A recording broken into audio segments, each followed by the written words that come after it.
ahí estaba la famosa baldería. Y le decían baldería porque era una batería hecha de baldes. ¿Qué pasa? En ese lugar funcionaba un taller, si no me equivoco, de mecánica automotriz y bueno, las cajas de los aceites, los baldes de los aceites, así, no los botaban, los reciclaban. Para poder que sean los tambores. Se hicieron cosas como, por ejemplo, festivales. En el caso de Pablo, ahí se hacían festivales de rock muy a menudo, donde, bueno, era el nicho pequeño de la época, lo que se conoce como el underground, el subterráneo, ¿no? Y los chicos íbamos ahí a escuchar música, no importa si tocaban mal, si tocaban bien, era lo menos importante. Era simplemente ver a una banda tocar y disfrutar. Y nos llevaron al programa, ¿no? Con engaño, supuestamente estábamos en una discoteca tocando y lo mismo, ¿no? Llegó una batida, nos llevaron a todos levantados y no estaba el señor Ernesto. Yeah. Y sí, en un momento fue como que, ¿qué onda, no? ¿Y dónde está el que nos cuida? En fin. Y nos llevaron hasta el Teatro de la UNI, imagínate. Ahí era la audición. Ahí grababan el programa. Y ahí recién entendimos dónde estábamos, ¿no? Y sí, fue una experiencia muy bonita, como no, que fue, ¿no? Y Mermelada Pesada, con ese disco me dio a mí, ¿no? Desde manera ya más personal, muchas alas para creer más en la música y tener más horizontes. Y yo nunca pensé decirlo, pero cuando escuché ese disco de Bad Bunny, dije, uy, qué bacán, ¿no? Es más, tocábamos, me acuerdo, con una banda de reggae acá en Tarapoto, una canción que se llama Me Fui de Vacaciones. Que busqué conciertos de los Guns, conciertos ahí de otras bandas que me gustaban. Y me acuerdo que el chico del vendedor me dijo, como ya le habíamos comprado, me dijo, te regalo este. Y me regaló el Rock in Rio de Iron Maiden 2001. Ya. Yeah. Pucha, brother, y ahí fue. Yo vi llegamos a Tarapoto y toda la onda, ¿no? Puse el DVD y ese intro, ese concierto, el guitarrista saliendo, dije, no, acá es. Y ahí es donde yo dije, no, yo voy a ser guitarrista. Y me metí más a fondo a todo.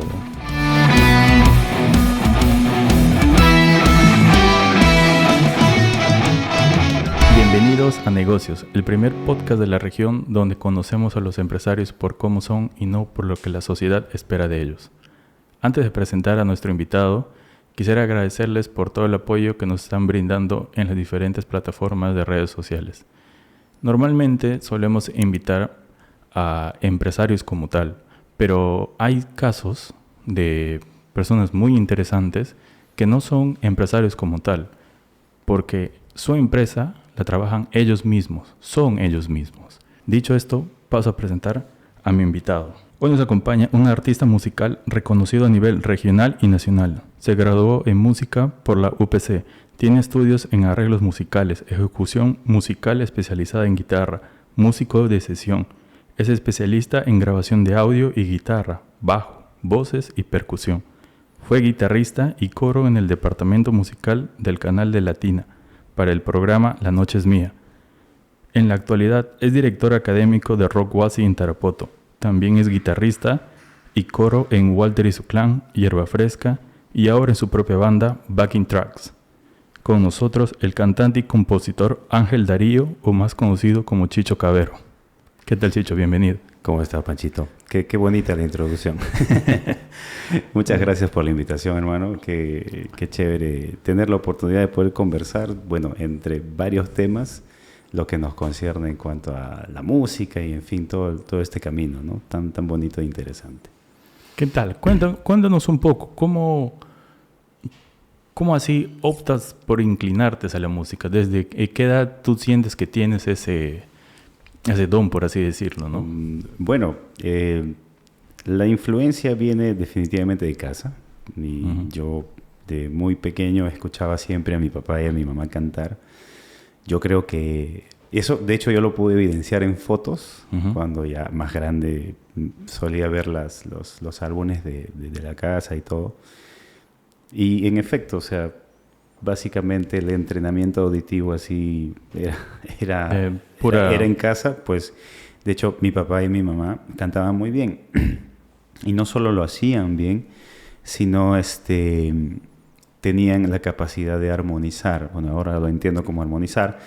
O sea, en esa época simplemente escuchaba dos voces bonitas que eran capaces de corear y hacer dos líneas pues, que era muy, muy agradable en todo caso al oído. Y eso para mí ha sido muy entrenador, creo yo. Yo escuchaba mucho a mis papás cantar y creo que de ahí viene. Después evidencié en fotos cuando yo era mucho más pequeño que me gustaba siempre estar escuchando música con audífonos, así como esto. Entonces, viene de ahí, viene desde muy pequeño. ¿Tus papás eran músicos? No, eso es lo más gracioso. Ellos, bueno, adoraban la música o la escuchaban como un hobby. Y en mí, cuando yo, de hecho, bueno, yo empiezo a tocar exactamente a los 12 años. 12, 13 años, joven, súper joven, con mi guitarrita. En esa época, digamos, el procrastinar era estar con los amigos, cuando no habían celulares, no había nada de esto. Estar en el parque. Todavía yo soy de la generación que ha gozado mucho ese roce social, de estar con los amigos en aquella época, el bulevar, en fin, ¿no? Y de hecho, mi casa, que estaba ubicada en aquella época en el Jirón Maynas, en el centro de la ciudad, era como que un punto donde llegaban amigos de todos lados, o sea, en fin, los amigos de la época, y llegaban algunos con sus guitarras, otros simplemente llegaban a conversar, etcétera, etcétera. Y ahí fue. Yo veía mucho a mis amigos del colegio tocar cuando todavía no tenía ni idea de cómo agarrar el instrumento. Y ahí es donde yo tengo un acercamiento con Tulito, pues, ¿no? Tulito, que en paz descanse, mi gran amigo. Él estudiaba en el mismo colegio que yo, los dos estudiábamos en un colegio particular acá. Él era un año mayor, pero él ya tocaba. De hecho, él ya, evidentemente, por la familia, claro. por toda la... Entonces, él acompañaba a sus compañeros digamos, a motivarlos en esto, y yo era el que estaba también ahí mirando, ¿no? Siempre estaba chequeando cómo lo hacían.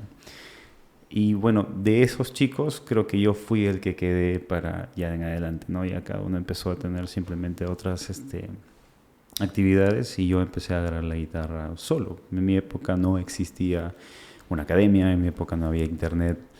No, o sea, lo más cercano a una academia era el tío que tenía al frente y que era el guitarrista de aquella época en la iglesia. ¿No? Entonces, de manera empírica empezaste a aprender, a puro oído. Exacto. Y yo le preguntaba, él me enseñaba también, bueno, en la forma que sabía hacerlo, ¿no?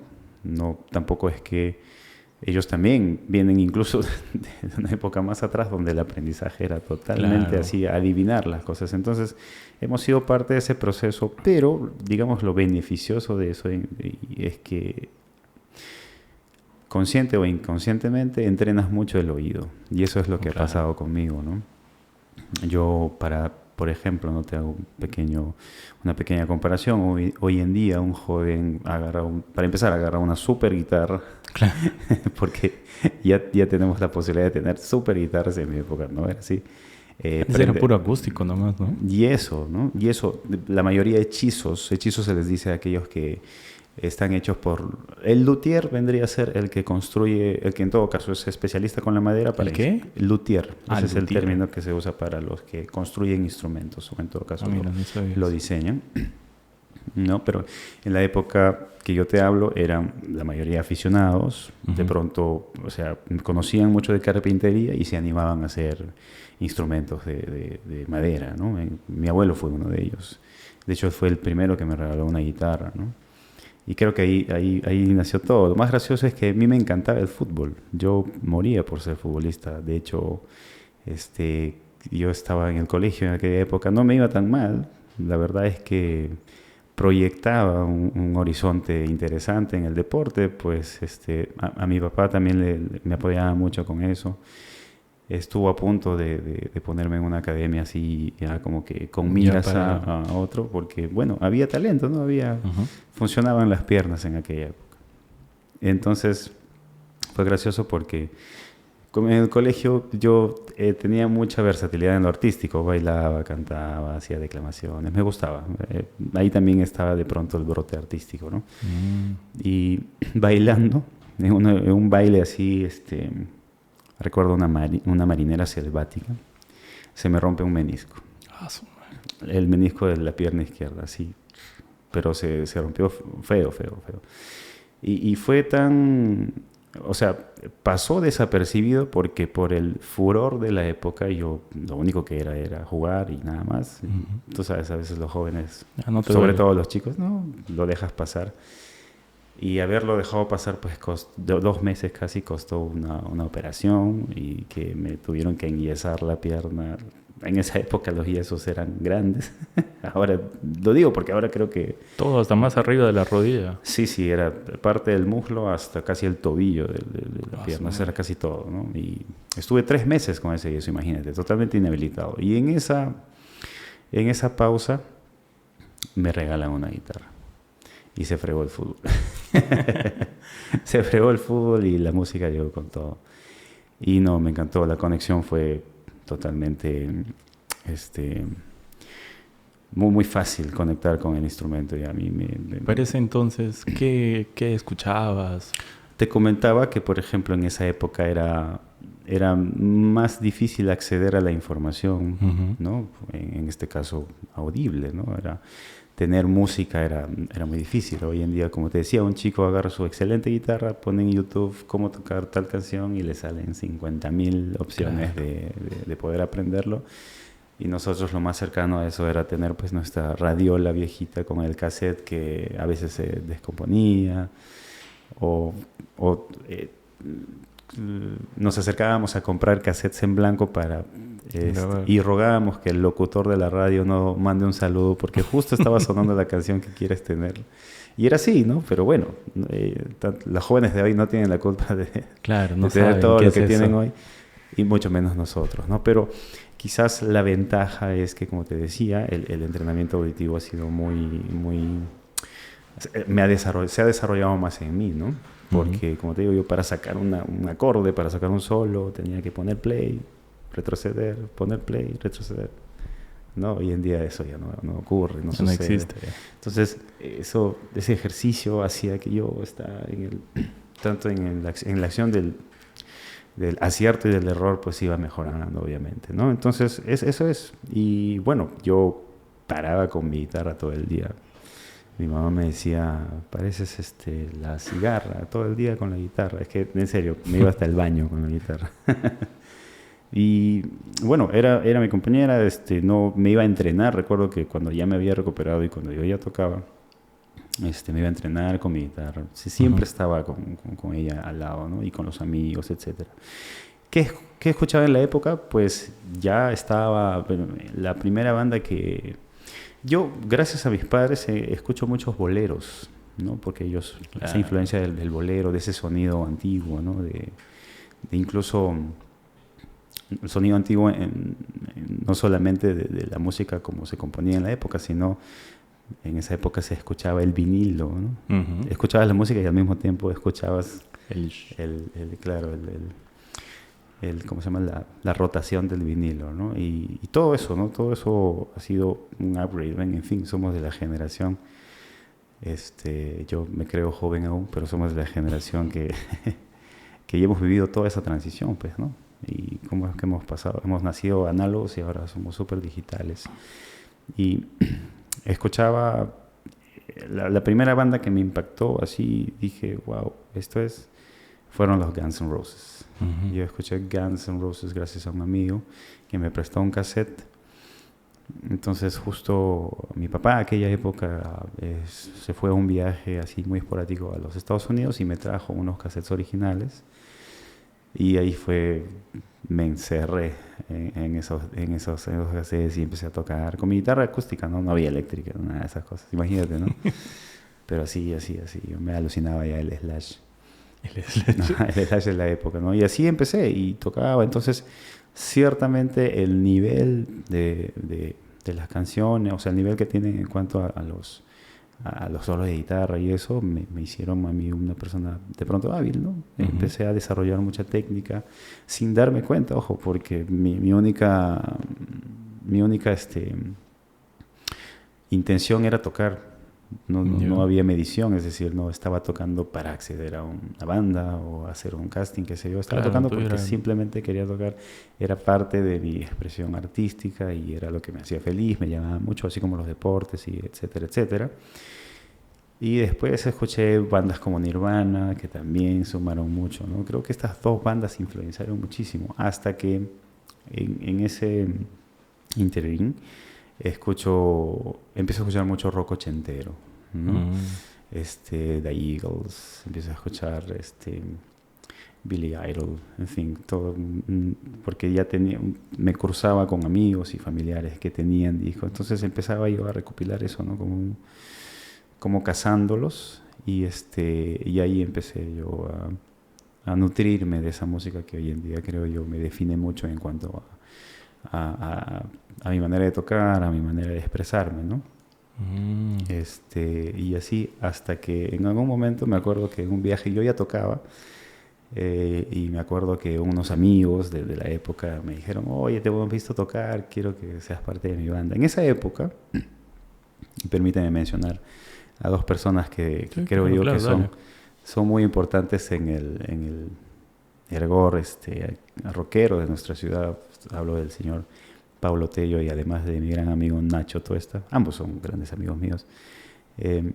Ellos eran como que las personas pioneras en dar la oportunidad a los chicos que queríamos hacer música o necesitábamos el espacio. Y ellos también, o sea, tampoco es que tenían el estudio o la sala, con decirte que Pablo Tello tiene una anécdota muy graciosa porque ahí estaba la famosa baldería. Y le decían baldería porque era una batería hecha de baldes.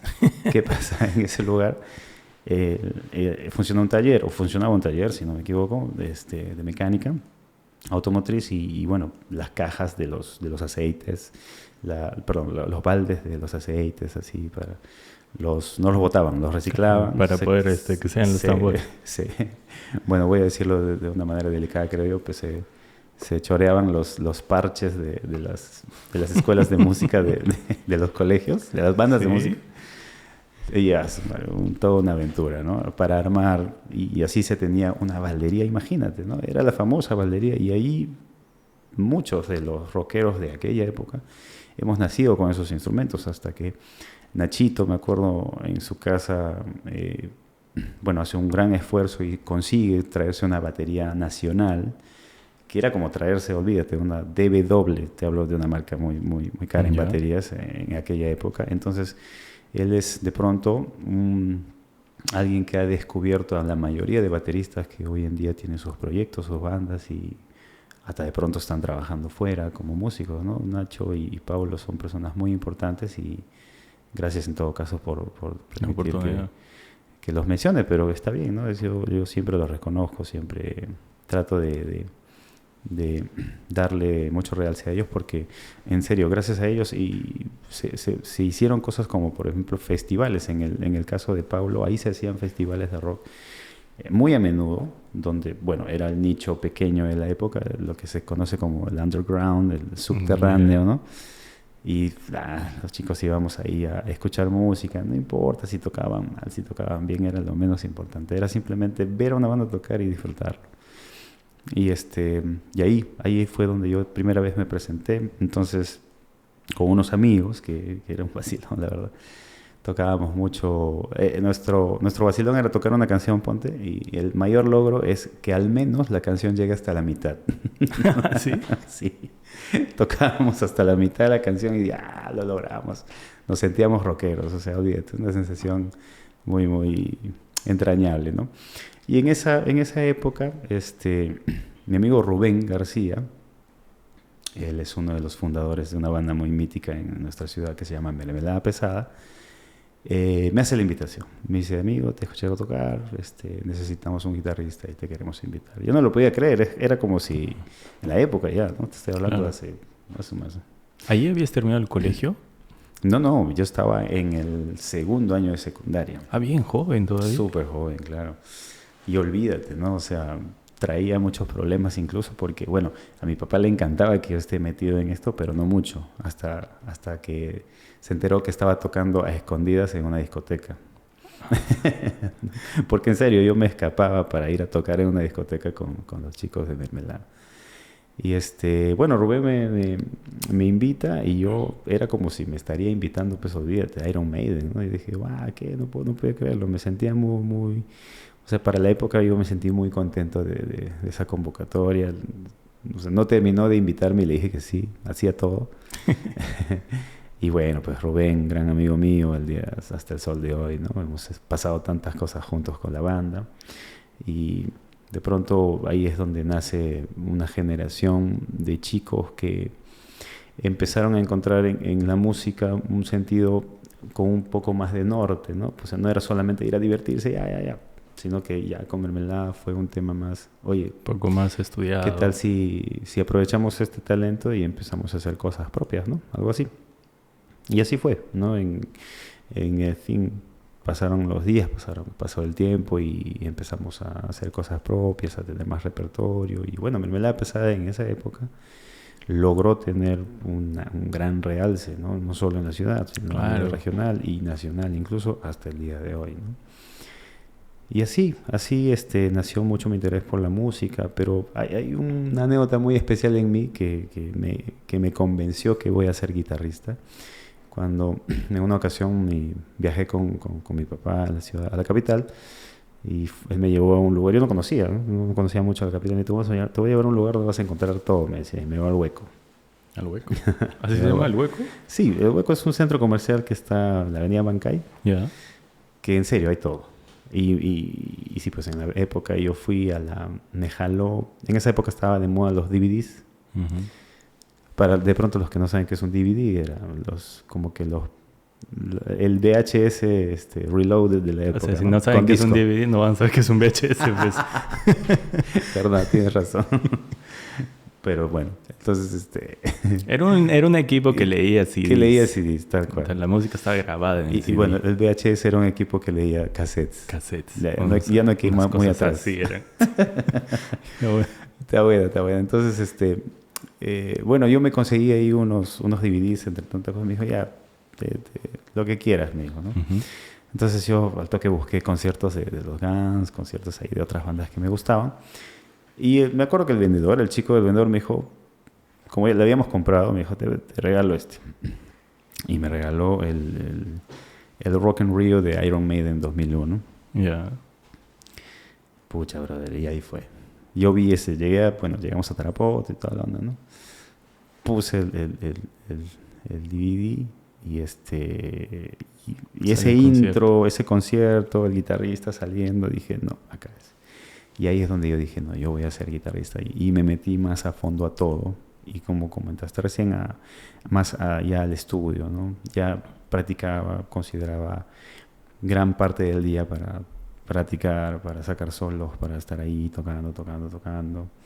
Me dieron una guitarra eléctrica y no sabes, la aproveché como Fue tu primera guitarra. Olvídate, claro, la aproveché muchísimo.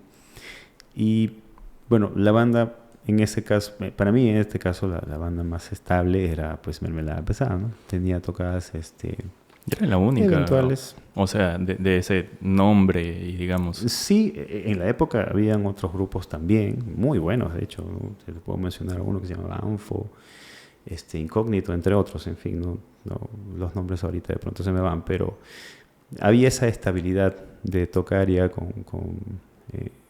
ya en el amplio espectro, por así decirlo, ¿no? Es decir, en una casa de un amigo, en una discoteca. Y lo de la discoteca también era una anécdota muy graciosa porque no les decíamos a nuestros papás que nos íbamos a tocar en una discoteca. En esa época, esa discoteca se llamaba Pumas. El que está en La Chacra. Claro. ¿No? Y tocábamos ahí y era un reventón, pero ya que varias veces que llegaba la batida nos escondíamos porque, olvídate. Eran muchachos. Claro, terminábamos en el bote. Hay una anécdota buenaza. Yo no estuve esa vez, pero en una ocasión llegó la policía y todos tuvieron que pasar nadando el río porque, olvídate, si no nos agarraban. Y la idea es que no nos agarren. Pero en fin, vivíamos esa aventura y hasta que la banda, en una época, el papá de Rubén justamente, él como ya veían que nosotros estábamos muy decididos a hacer esto, dicen, ¿saben qué? No lo voy a poder sacar a mi hijo, mejor me uno a él. Ya. En esa época había un programa nacional que se llamaba Vale la Pena Soñar. Claro, sí, me acuerdo. Uh-huh. Y el señor Ernesto, él, la verdad, así sin pensarlo, envió una carta, se enviaba pues una carta, ¿no? Uh-huh. Pidiendo cumplirte un sueño. Y él ni por acá, que iba a salir seleccionado, tantas cartas que llegan. Y salimos seleccionados. Se comunicaron con el señor Ernesto y él no nos dijo nada, simplemente nos dijo, muchachos, salió una tocada en Lima, porque era como nuestro manager, ¿no? Ah, mira. Salió un concierto en Lima, nos dijo, ¿y qué? Nosotros, ¿qué? No puede ser, ¿no? ¿Quién nos escucha en Lima? No hay forma. A menos que haya sido alguien que nos escuchó acá y nos quiera llevar, qué sé yo.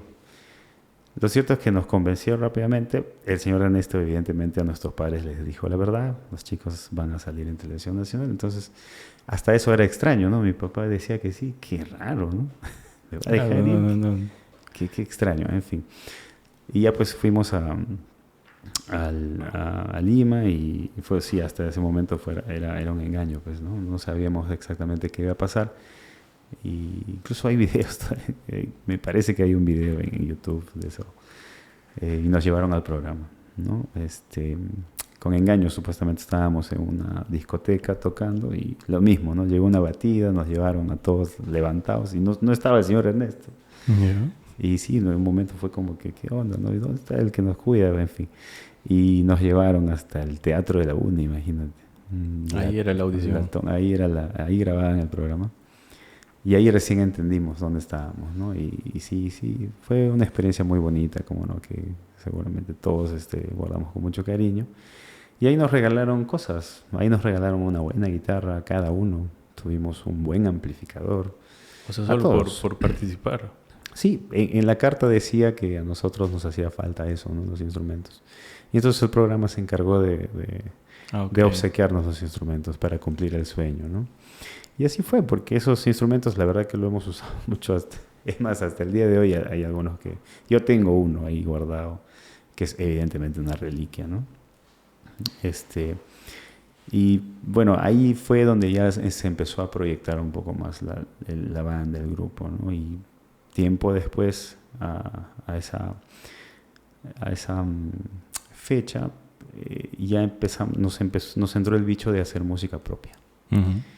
Y ahí también empiezan a hacer todo, ¿no? Y en mi caso particular, quizás por toda la información musical que vení cargando y todo ello, o estudiando a mi modo, yo me encargo casi de hacer todos los arreglos del disco, ¿no? Del primer disco que hicimos. Y esto de repente va a causar un poco de polémica porque casi nunca lo he contado, la verdad. Y la verdad es que ahora sí dije, no, voy a ir y voy a contar esto. Puedes hablar de lo que quieras, ¿verdad? Sí, porque en realidad tiene un hilo bastante grande esta historia, pero el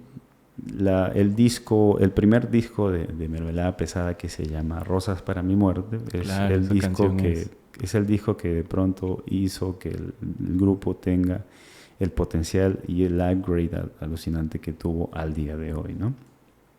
Y nosotros teníamos la costumbre en esa época, pues, donde los distractores eran mínimos, ¿no? Como te digo, no habían celulares, no gustábamos de ir de pronto nuestros vicios eran no tan dañinos, ¿no? Uh-huh. Era estar con el instrumento todo el día, de pronto. Nosotros ensayábamos así religiosamente, recuerdo, todos los martes y todos los jueves, si es que no me equivoco en los días, en la casa de mi gran amigo Boris Navarro también, que ya no está con nosotros. Él fue el baterista de Mermelada, de ese disco, y nosotros ensayábamos en su estudio. Dicho sea de paso, el estudio también tenía muchas comodidades porque resulta que el papá de Boris y el tío de Boris, que son el señor Roger y el señor Carlos Navarro, son integrantes de otra banda emblemática, pero en folclore en la ciudad, que se llama el Grupo Pajatén.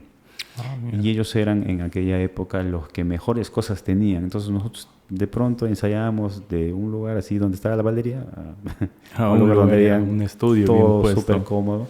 Y creo que eso también evidentemente sumó mucho a que tengamos ganas de hacer cosas, ¿no? Propias. Y ahí nació. ensayábamos ahí, casi todas las maquetas de las canciones son de mi autoría. La canción Rosas para mi muerte en particular es una canción que nació, me acuerdo, en la habitación de Junior. Johan Junior es el que hizo él hizo la melodía y la letra de la canción. Y bueno, necesitaba que le ponga los acordes, después no la estructura, y ya con eso armado en mi cabeza fuimos a la sala de nuestro ensayo habitual y ahí cada chico empezó a poner pues sus ingredientes y nació Rosas para mi muerte. Me acuerdo que en las primeras tomas era una canción más larga porque nosotros no entendíamos todavía pues que un hit no debe durar tanto o algo así. Hasta que lo pudimos materializar en un estudio y ahí es donde empezamos a trabajar con un gran músico de nuestra ciudad también, que es mi gran amigo Walter Ramírez. Él ha sido una persona que influenció mucho también en nosotros, positivamente, en lo musical. Nos educó mucho, nos hizo entender que teníamos que reestructurar a veces las canciones para que el disco tenga de pronto más compatibilidad con los estándares de los discos que se hacían en esos años. Claro. Y un gran aporte de Walter, ¿no? Y de hecho él sumó tanto al grupo que se convirtió en nuestro director, se convirtió en nuestro manager de la época cuando empezamos a girar, y el boom de Rosas para mi muerte ha sido incalculable para nosotros. Claro, cualquiera que ha vivido esa época, tú le dices Rosas para mi muerte, sí, o sea, ¿quién no lo va a saber? Claro, y nosotros no lo podíamos medir, o sea, nos llevó de un día para otro a todos los lugares de la región. Hemos viajado a todos los lugares de la región que tú puedes imaginar. Y un día estábamos en Ayacucho. Y hay una anécdota muy graciosa en Ayacucho. Llegamos ahí al lugar y como acá pues no tenemos la costumbre de llegar al lugar y esperar nuestro turno para tocar y chao, gracias por todo. Claro. Hicimos lo mismo allá, ¿no? Sin contar que ya había un séquito de seguidores y fans que de pronto vinieron y querían más. Casi le damos un infarto al de seguridad porque de pronto nos pedían fotos, o sea, éramos los Beatles. Yeah. Y era una experiencia, wow, ¿no? O sea, qué bonito que la música nos haya entregado ese tipo de experiencias gracias a la composición. Y ahí entendimos la importancia de componer, de trabajar, o sea, de dedicarle el tiempo, ¿no? Entendimos también, o empezamos a aprender también cosas de producción en la época, porque grabar no es igual que tocar en vivo, ¿no? No, claro. Ahí está la diferencia en todo caso entre un músico de sesión y un músico que, bueno, es capaz de poder tocar diferentes géneros, entre otras cosas. Y ahí así fue, ¿no? Y Mermelada Pesada con ese disco me dio a mí, ¿no? Desde manera ya más personal, muchas alas para creer más en la música y tener más horizontes. ¿Para eso cuántos años ya tenías? Y yo ahí tenía 16, 18, ya estaba por la mayoría de edad. Saliendo ya habías terminado el colegio. Sí, ya habíamos terminado el colegio. Y entonces Walter, parece que él muy observador, se da cuenta que de pronto entre todos, ¿no? Evidentemente, hago este comentario sin prejuicio al talento de mis amigos, pero vio en mí de pronto un poco más de este Resaltas chico, más. de pronto puede dar más, quiere más, y sí, pues, ¿no? De pronto por ahí lo veía y él, yo me acuerdo, y esto es muy determinante, y yo siempre le digo a Walter y le agradezco mucho por eso, porque él es el que pone en mí la primera semilla como para yo ver esto ya, para ir a estudiarlo, ¿no? Agarrarlo de manera profesional. Claro. Y él es el que me entrena ya o sea, para ir tipo a una universidad o postular. Entonces, gracias a él yo decido viajar y ahí es donde me voy a la capital pues a estudiar música y todo eso, ¿no? Y allá también es ya un abanico de muchas cosas que me pasaron. Ahora, y te consulto, uh-huh. ¿Qué dijeron tus padres cuando, o sea, les dijiste, ¿sabes qué, papá y mamá? No voy a hacer una carrera de derecho, ingeniería. Eso. Ha sido muy complicado. La verdad es que ha sido muy complicado. Sobre todo por mi mamita, ¿no? Ella está muy contenta con mi carrera de sistemas en la época. La verdad es que yo también me gustaba mucho la carrera. Pero no, yo recuerdo que llegué a Lima y solamente les avisé que ya estaba ahí. A mi papá le pareció una gran noticia. Fue como ya vete, hazte hombre. Claro, tú te vas a ver. Claro. Yo abrazo y recuerdo mucho las palabras de mi papá en aquella conversación, porque él me dijo algo que a mí me marcó siempre y me dijo, mira hijo, vete, pero eso sí, me dijo, solamente cuando necesites ayuda, llámame. No me llames si es que, no sé, te enviciaste con algo y perdiste todo, tú soluciona eso. Hazte cargo de tus decisiones. Pero sí, cuando de verdad necesitas ayuda, no sé, pues te secuestraron o ya te vas a morir de inanición, ahí recién llama. Pero yo estoy seguro que mi papá, haciendo un paréntesis, no sé, yo creo que él viajaba y me veía de lejos. Porque algo así hacía también cuando yo era más chico. Entonces yo abrazo mucho eso porque en cierta manera me fortaleció, ¿no? Mi mamita, ella sí estaba en total desacuerdo, no quería que yo esté en Lima, solo. Tú sabes, ella se imaginaba lo peor. De lo peor, lo peor. Entonces, para ella ya, no sé, los delincuentes me iban a agarrar, me iba a atropellar a alguien, en fin. No, nada me detuvo, yo estuve ahí, entré, de hecho, con ciertos honores a la facultad, porque ya tenía una base bien fuerte. En el examen me aceptaron en una y empecé mi carrera, ¿no? Ahí empecé a estudiar y de hecho agradezco también mucho ahí a dos primos míos que han sido pilares en esto, ¿no? Mi prima Isabel del Águila y su esposo Richard, que me acogieron de principio a fin y creo que han sido también testigos ahí, bueno, de todo, ¿no? De la tú evolución. sabes, estar en una ciudad tan grande, sobre todo ir de una ciudad pequeña, de un círculo pequeño a un lugar tan grande, pues en fin, mi vida ahí empezó como todos creo yo, ¿no? Con muchos desaciertos, con muchas cosas no cumplidas, con muchas frustraciones, ¿no? De hecho, estoy seguro que mi papá decía, no, ya va a regresar, no va a aguantar y va a venir, ¿no? Y de eso muchos amigos míos me decían eso también, ¿no? Me decían, que no. claro, dicen, pucha, o sea, particularmente diría, o sea, inclinarte por la música. Claro, ¿qué tal el riesgo, no? Ajá. Además que decirte que en mis tiempos, qué fuerte decir eso, en mis tiempos.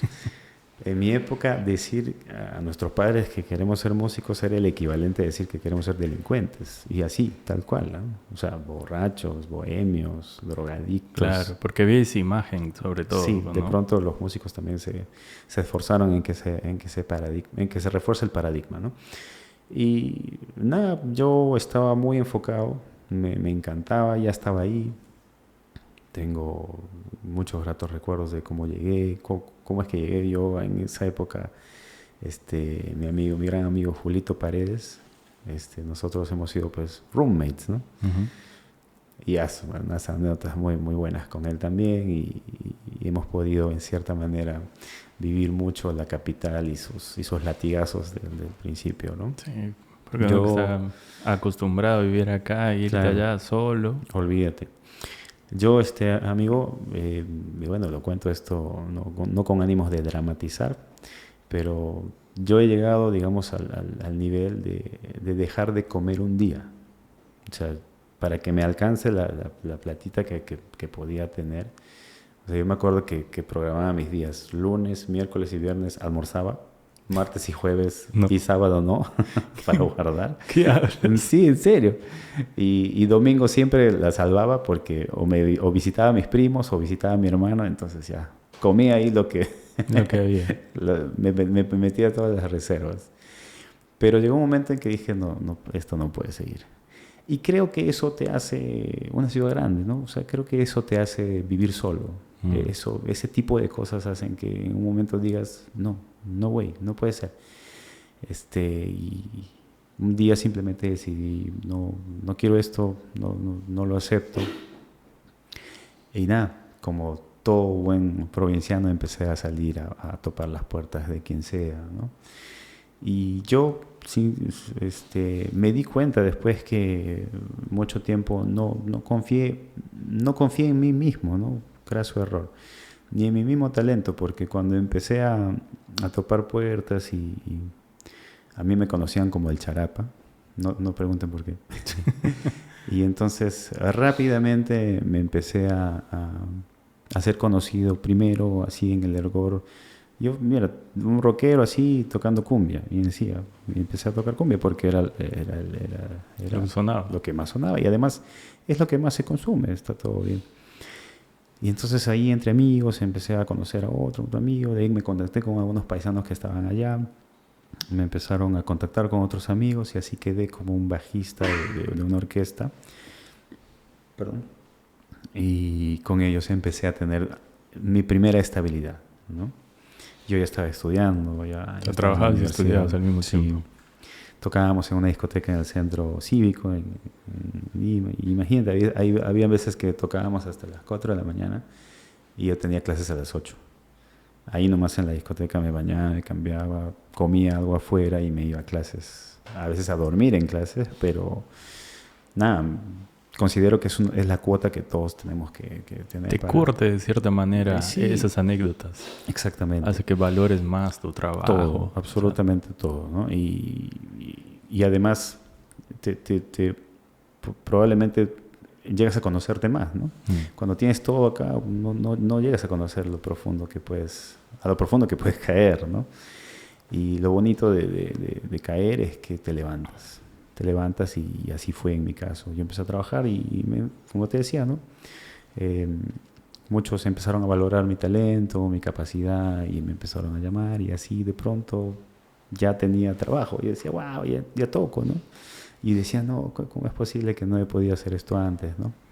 Y bueno, un cierto remordimiento, por así decirlo, ¿no? ¿Cómo es que he podido llegar a ese punto, ¿no? Pero de ahí dije, no, si no hubiera llegado a ese punto, no estaría acá ahora. Así que cada paso para mí era muy importante agradecer. ¿No? Y además el apoyo de mis padres también estaba muy, muy presente, ¿no? Como podían, estaban apoyándome mucho con la universidad. Ahora creo que en tu estadía en Lima, ¿no? Mientras vivías allá, creo que ahí fue donde yo te conocí, ¿no? O sea, Claro. no físicamente, pero nos conocimos por un amigo en común que es Paul. Ajá. Creo que la mayoría de gente, o sea, tú no estabas en el globo todavía de conocido. O sea, como artista, a lo que me refiero, ¿no? Tú ya te vuelves más, por así decirlo, de peso cuando ya te empiezan a ver en el programa de Galdós. Sí. ¿No? Claro. Evidentemente creo yo por el alcance nacional, ¿no? Pero antes de Galdós, en esto de ir avanzando con la música y las tocadas, una amiga que me conoció acá en Tarapoto trabajaba en una productora y me contactó y me dijo, oye, Chicho, ¿estás en Lima? Que no sé qué. Yo le dije, sí. Me preguntó si toco, qué instrumentos toco. Yo no me imaginaba para qué. Yo le contestaba, mi amiga Karin. Y ella trabajaba en la productora que manejaba 3 artistas en esa época, que son Damaris y su mamá, que es una artista nacional de música fusión, entre música peruana fusión. Estaba Julie Freund también. Y Carlos Galdós. Entonces ella me pregunta y me dice, yo le digo, claro, estoy viviendo acá, estoy tocando, pero, o sea, y me dice, oye, ¿quieres venir a tocar con Galdós? Me dice. Y yo no lo podía creer. ¿Qué? Pero, ¿cómo así? No, sí, por favor, tienes que ir. No, así nomás. Y para mí fue como, ¿cómo así? Le digo. Me dijo, no hay casting, no hay nada de cosas. Tienes que ir porque el guitarrista no puede. Algo le pasó, no va a ir, así que tienes que ir. Yo estaba como que, no lo podía creer. Y dije, wow, ¿me estás hablando en serio, Karim? ¿Me estás haciendo una broma? ¿Cómo es esto? Y mira, te admito que quise arrugar. Dije, no estoy preparado para esto todavía. Yo decía, no, tengo que terminar la carrera para todavía ir a esto. Imagínate, es ir a la televisión. Exacto. Ya como tal. Galdós en esa época todavía no estaba en la tele. Te hablo de años antes. De hecho, yo con Galdós trabajé 8 años en total. Antes de entrar al canal ya trabajamos juntos muchos años. Entonces Karim me dijo, no, oye, Cholo, confianza, anda nomás, que no sé qué. Y yo, pucha, o sea, a ver, el espectro en el que movía era mucho más, ya era una zona de confort para mí, porque bueno, en fin, era simplemente ir a tocar y nada, pero esto era ya ir a agradarle a un tipo que es un showman muy conocido y que de pronto no tiene idea de que por qué su guitarrista no fue. Claro. Entonces, ¿te imaginas el peso? Estuve a punto de arrugar, en serio. Es más, caminaba por Barranco con mi guitarra diciendo no voy a ir, voy a decir que no pude llegar. ya que solucione su problema. Me moría así de miedo, la verdad. Hasta que no, llegué al ensayo, a la prueba de sonido. Tenían un show, Galdós tenía un show en Antica, Barranco. Y yo conocía ya a Marvin, el baterista, su baterista, el chinito. Yeah, claro. Lo que pasa es que en la universidad él trabajaba ahí también como docente y yo ya era su pata.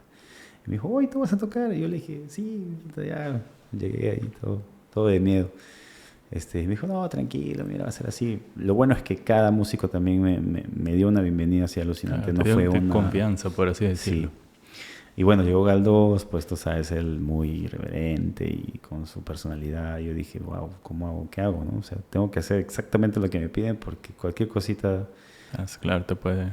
Y sí, y bueno, la verdad es que ya al momento de tocar yo ya tenía las pautas en la cabeza. Nada, lo dejé fluir. Y empecé a tocar como sé tocar. Empecé a llenarme de mucha confianza mientras todo sonaba, ¿no? Y él se quedó fascinado. Y tanto así que recuerdo mucho la frase que dijo, Javier Ruiz se llamaba el otro guitarrista, y dijo, bueno, Javier Ruiz ya fue. Y de verdad que después de ese día, 8 años trabajando con él, se hizo un gran amigo mío. Hasta el día O sea, estás en la radio primero. No, pero en la radio no había banda. Lo que pasa es que Galdós es un showman que hacía sus shows, valga la redundancia, con banda en vivo, ¿no? Okay. Las presentaciones, los monólogos que él hacía, siempre le hacía con banda en vivo. Tiene una interacción muy buena con la banda. Y quiero que sepas además que ese trabajo como músico es muy distinto, es otro universo. Lo de La Noche es Mía era un universo totalmente distinto. A tocar con una banda. Totalmente. O sea, de verdad, era el multiverso. ¿Por qué? Porque, a ver, nosotros tenemos una banda, marcamos 1, 2, 3, tocamos la canción, pi, pi, pi, pa, pa, pa, terminamos y aplausos. Esto no era así. A Galdós estaba hablando cualquier idiotez y de pronto se le ocurría hablar de la lluvia y nosotros tenemos que hacer algo con lluvia. Y era así. Entonces, como a Galdós lo que le encantaba de nosotros era que éramos muy rápidos. O sea, la acción que teníamos o la reacción que teníamos para él era muy rápida y eso hacía que él se siente muy, muy respaldado al momento de sus shows. Entonces quedó, ¿no? Y fuimos un trinomio muy, muy bueno. El de mi amigo Alberto Hernández en el teclado, le decíamos Guachito. Marvin Miyashiro en la guitarra, en la batería, y yo el guitarrista, ¿no? Y ese formato es el que Galdós lleva a La Noche es Mía cuando lo invitan a ser el conductor del programa, ¿no? Porque La Noche es Mía, si recuerdas, sí existía. Claro. Ya estaba con el clown Tony, bueno, como Tony. Él hizo una cámara. Y bueno, y La Noche es Mía también fue una transición muy, muy, muy alucinante porque al principio éramos un programa así de noticias, como un noticiero, y presentábamos notas.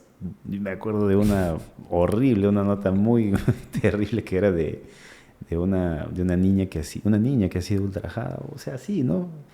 Y Galdós no podía con eso, no te miento. Galdós presentó eso y un momento se fue a vomitar. Entonces, que era totalmente distinto a lo que se quería hacer. De hecho, no tenía yo dije, bueno, ya conocí el canal, de una semana nos votan, ¿no? Porque no había horizonte en el programa. Claro. De ahí nos pasaron, me acuerdo, aquella vez a las 12 de la noche, que nos va a ver a las 12 de la noche, en fin. Y así el programa resistió. Me acuerdo una también que nos pasaron a las 8 de la noche para competir con el programa más visto en aquella época, que era El Fondo y Sitio.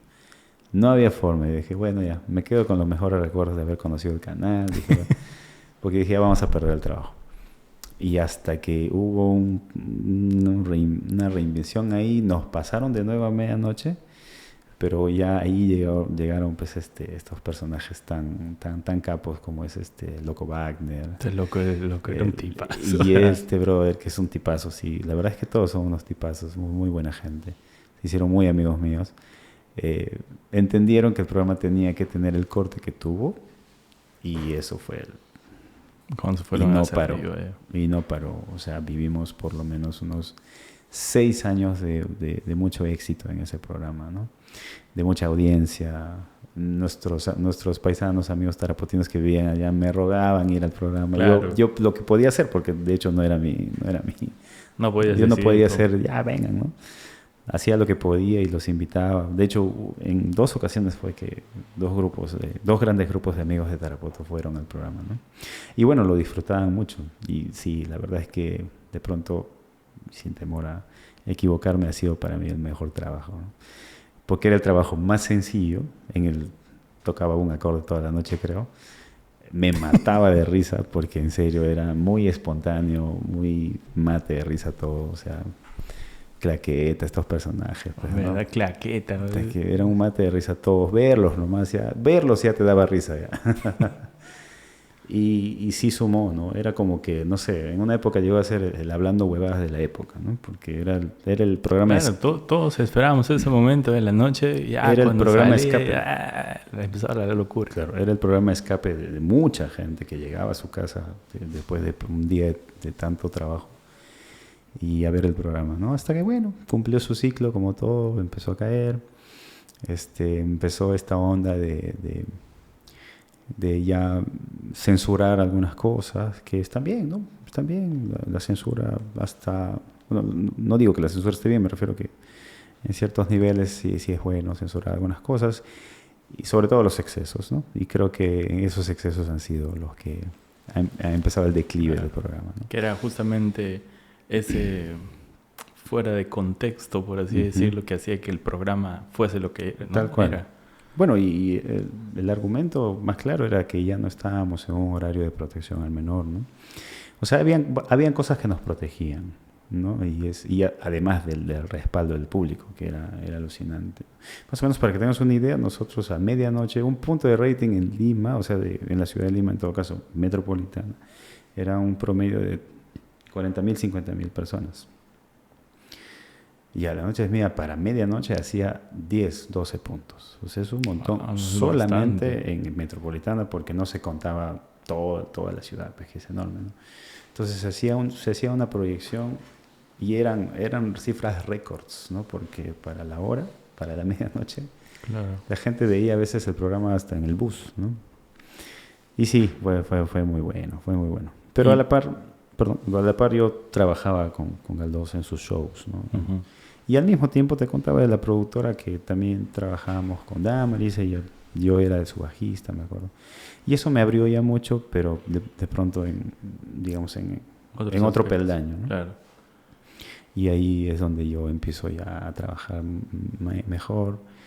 Empecé a darme cuenta de que en efecto sí se vive de la música, ¿no? ¿Sí se vive de la música? Sí.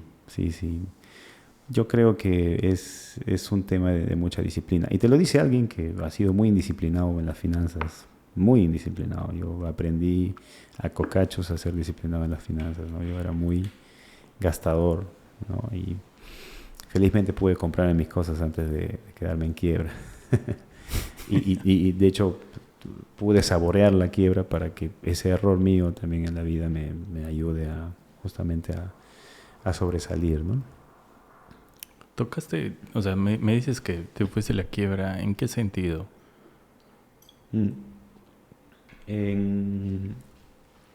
Bueno, no es que responsabilice a mi trabajo en el canal, pero cuando yo empecé a trabajar en el canal, como ya era establecer un horario fijo. A ver, te cuento. Antes de entrar al canal, yo, no te miento, amigo, salía el lunes de mi casa y llegaba el siguiente lunes a mi cuarto. Yo rentaba un cuarto, sí. ¿Por qué? Porque habían días que tocaba hasta 5 veces un día. Ponte, salía un lunes en la mañana, había un matiné con una bandellas para acompañar el desayuno corporativo de una empresa tal. En las 3 de la tarde, un show corporativo acompañando a un artista. A las 7 de la noche, un matiné en el teatro tal. O sea, full estabas todo el día. 9 de la noche a veces ir a tocar ahí cualquier eventito privado, así, una cosita así. Y en la noche normalmente era... Como Lima es todos los días, normalmente tocaré en un bar, rock and roll y eso, ¿no? Entonces era así. Y ya no iba a mi casa porque me era más rentable alquilarme un cuarto por ahí y al siguiente... Llevaba mi ropa, obviamente, ¿no? Y al siguiente día tenía que ir a clases, de ahí de nuevo, ¿no? Y había veces que, en efecto, no era siempre, obviamente, pero había veces que salía el lunes y llegaba el lunes siguiente. O a veces porque tenía que viajar. Viajábamos mucho también, ¿no? En esa época pude ahorrar muchas millas. Viajábamos muchísimo a nivel nacional para tocar con diferentes bandas, con diferentes artistas que yo pude acompañar. Conocí muchos lugares bonitos de Perú ahí, ¿no? O sea, la música ahí es donde yo me pude dar cuenta que me empezó a dar. Y bueno, mira, mi respuesta a la pregunta que hiciste en todo caso tiene dos vectores, ¿no? Yo en esa época estaba más joven, de pronto más inmaduro en algunas cosas, sobre todo en el tema financiero, y de haberme yo concentrado en el ahorro y estas cosas, de pronto ahorita estuviera mucho mejor, ¿no? Mucho mejor. O sea, sin digamos, no sé, ser muy minucioso tal vez, o muy chismoso, por así decirlo. ¿Cuánto calculas un aproximado que ganabas en un buen mes trabajando ahí? Hasta 13.000, 14.000 soles, más o menos, solamente tocando. Y esos han sido mis mejores meses, ¿no? Solamente en tocando. Solamente tocando. O sea, las actividades musicales eran pues enseñar, ¿no? Trabajar como músico de sesión, ir a grabar, pero yo ya no tenía tiempo de eso, solamente me dedicaba a tocar. Y sí, bueno, hay algunos shows que te pagaban en dólares. Por ejemplo, cuando yo en una época trabajé en el Hotel Westin tocando con una banda de jazz ahí, y por estar ahí tocando, a veces, te juro, nadie nos veía, eso era solamente, éramos la rocola del piso, claro. Y nos pagaban bien. Estar ahí media hora, $500, $600 a veces. Y eso que había propinas a veces. Entonces sí se puede vivir, por supuesto que sí. Bueno, yo quizás tuve un poco de suerte con las personas que me relacioné, pero es que yo creo que es como todo, amigo. O sea, a ver, si yo mañana termino la carrera de lo que sea y me quedo sentado esperando que la vida me dé todo, no va a pasar. Claro. No va a pasar. O sea, yo tuve, como te dije, ¿no? Tuve que un día decir, hasta acá llega esto, voy a salir a topar las puertas de lo que sea. Y te juro, cada paso, cada acierto, cada desacierto lo agradezco porque me llevó a eso, a disfrutar eso, ¿no? Y bueno, tocándote algo muy, muy personal, este hecho de haber en algún momento de mi vida, digamos, amasado cierta fortuna, tampoco era tanto, pero bueno, en fin, a mí me golpeó mucho en alguna época, digamos, en lo personal, ¿no? Porque dije, estás acostumbrado a una estabilidad. No he podido ahorrar, ¿no? O sea, me llegó un bajón emocional muy fuerte que sí me acompañó, no fue broma. Porque llegas a una edad de pronto donde, ¿por qué carajo no guardé, no? ¿Por qué no hice esto? Y más ahora cuando uno ya pues tiene su familia, tiene sus hijos, ¿no? Qué tonto soy. Y de ahí, tú ya optas por venir a Tarapoto. Bueno, venir a Tarapoto ha sido una decisión que tiene varios vectores también, pero esto de la quiebra, por darle ese término, porque en realidad no fue tanto el golpe, pero sí me caí, ¿no? Sí me caí. Bueno, La Noche es Mía terminó. Te contaba que justamente por el hecho de estar en un horario ya fijo en el programa me hizo perder otras oportunidades, porque como antes tocaba como músico independiente, y sí tenía la chance de poder ir, pues tocar, ensayar, pero cuando ya estábamos en el programa ya tenía que decirle a muchos, no puedo, y eso costó, porque a la larga ya no llaman, claro, ¿no? Y costó, pues cuando ya yo empecé a llamar, oye, ya estoy libre, no, ya no se puede, ya estoy libre, y ya no se podía, ¿no? Entonces era sobrevivir con lo que había. Hubo recesiones económicas que también me influenciaron, y yo empecé a tocar ahí con una banda de mis hermanos, son grandes amigos míos, Luna Llena, que es una banda de rock que se presenta siempre en un local muy conocido en Barranco, Lima, y con ellos viví también casi una vida con ellos, ¿no? Son personas que influenciaron mucho en mí, porque Luna Llena es una banda que vino a la ciudad de Tarapoto hace bastante tiempo, cuando nosotros, de cierta manera, todavía estábamos iniciando. Te hablo de la generación de Mermelada y eso. Y lo veíamos ellos como unos íconos. Vinieron en aquella época se hacía mucho rock and roll en el local Macumba, en Tarapoto. No sé si te acuerdas. Ellos propulsaron bastante. Hicieron bastante rock and roll, ¿no? mi tío Jorge Núñez, que también ha sido alguien que aportó mucho a la escena, ¿no? Y él traía a la banda Luna Llena, que era una banda, es una banda al día de hoy, siguen tocando. Entonces yo cuando, bueno, mis amigos y yo cuando los vimos por primera vez miércoles, era como ver a los Beatles en vivo, ¿no? Y ahí conocimos justo a Charlie Parra, que es un guitarrista muy conocido en el medio digital. Sí, claro. ¿No? Que es muy amigo nuestro también. Y cuando yo fui en Lima, unos años después, yo terminé tocando con ellos y era también un sueño cumplido, aunque no lo creas. Y les decía a mis amigos, hoy no se imaginan con quién voy a tocar, voy a empezar a trabajar con Luna Llena. No lo podían creer, ¿no? Y sí, bueno, tantas satisfacciones como esa. Pero cuando ya, te digo, ¿no? Empezó todo a caer y yo solamente tenía ciertas cosas y ya empecé a buscar trabajos normales y empecé a trabajar. Me acuerdo que entré a trabajar en una empresa. Después mi prima, la que mencioné hace poco, también me ayudó mucho, ¿no? Ella, como te digo, es una persona muy importante en mi vida porque ha estado en los momentos donde he necesitado. Y con ella empecé a trabajar de pronto algo que me ayudó incluso a conocer otro lado de la música que yo empecé a desarrollar, que era la música para sanar, la musicoterapia, ¿no? Componer cosas que ayudaban mucho a las personas a tranquilizar, ¿no? Mi prima es ella es fisioterapeuta, ¿no? Bueno, metafísica es ella, ¿no? Ella estaba más en la metafísica, y tiene su centro de desarrollo en Lima y empezamos a experimentar esto de la música, ¿no? Yo le sugerí muchas cosas, ¿no? Y logramos un bonito binomio. Y eso fue como que mi trabajo estable mucho tiempo, ¿no? Me ayudó mucho.